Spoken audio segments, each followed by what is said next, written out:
unisce tutto il lago di Garda.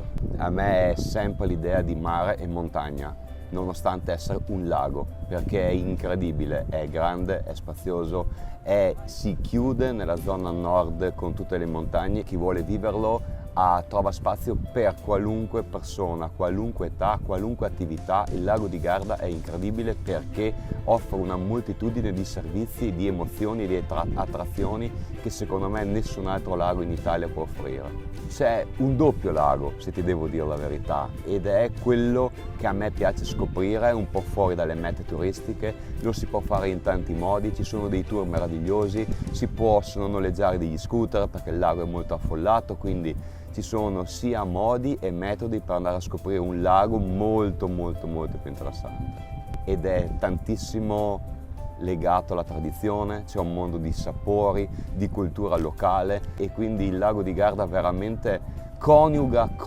tantissime realtà diverse.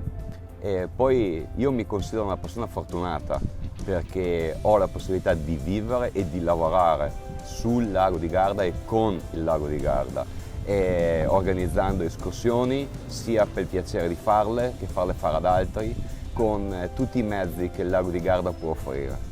Quindi uno che vive un'esperienza così si porta a casa un pezzo di territorio, un pezzo di tradizioni, e può conservarlo nel suo angolo di casa per tornare a trovarci l'anno successivo, l'anno dopo ancora, e ogni volta scoprire cose nuove, sapori nuovi, tradizioni nuove, emozioni nuove, e vivere il lago sempre in maniera diversa.